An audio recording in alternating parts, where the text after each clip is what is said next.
धर्मेंद्र प्रधान जी अपनी जिम्मेदारी से पीछे हट रहे हैं। ये विपक्ष को अस्वीकार्य है, इंडिया गठबंधन को अस्वीकार्य है, कोई राजनीति का मुद्दा नहीं है। लेकिन ये बात कहने पे भी के बावजूद उनके माइक को बंद किया गया।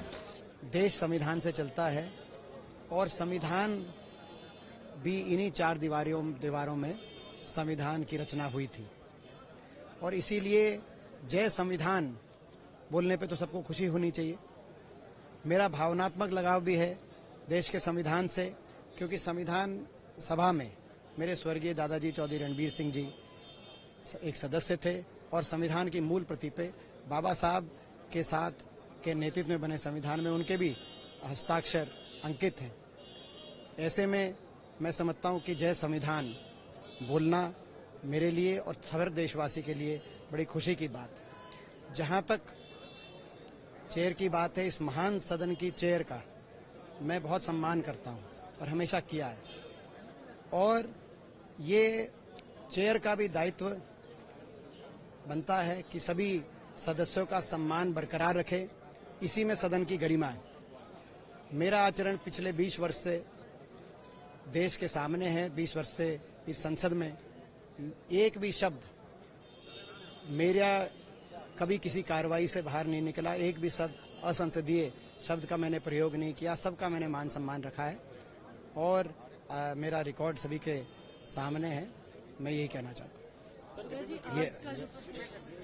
ये देखिए आज का जहाँ तक देखिए ये लगातार जो पेपर लीक हो रहे हैं देश में,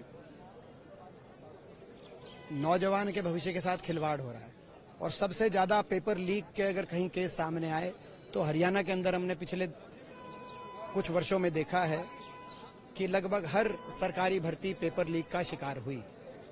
नीट जैसा इम्तिहान जिसमें लाखों बच्चों का भविष्य का निर्धारित करना, वो इम्तिहान में जिस तरह से पेपर लीक हुआ और सरकार अपनी जिम्मेदारी से पीछे हट रही है, धर्मेंद्र प्रधान जी अपनी जिम्मेदारी से पीछे हट रहे हैं।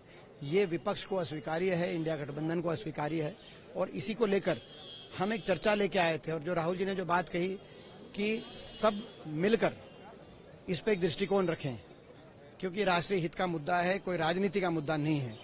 लेकिन ये बात कहने पे भी के बावजूद उनके माइक को बंद किया गया।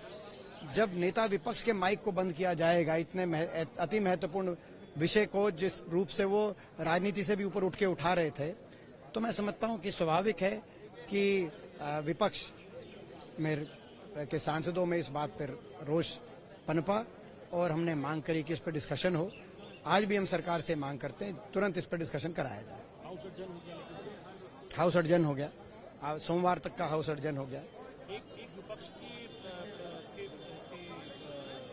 तरफ से एक आप लोगों को बड़ी राहत मिली है। जो हेमंत सोरेन है उनको झारखंड हाईकोर्ट ने बेल दे दी है और उनको अगर मैं हाईकोर्ट के फैसले का मैं स्वागत करता हूं। ये सरकार तानाशाही की तरफ कदम इन सरकार ने बढ़ाए हुए हैं। जैसे दो मुख्यमंत्रियों को जेल के अंदर एजेंसीज ने, अभी तो जो है ना कोर्ट केस चला ना कोई बात हुई, एजेंसीज ने अपने डालने का काम किया। तो कहीं ना कहीं जो है मैं समझता हूँ न्यायपालिका की तरफ उम्मीद है देशवासियों की और न्यायपालिका ने इस विषय में न्याय किया। मैं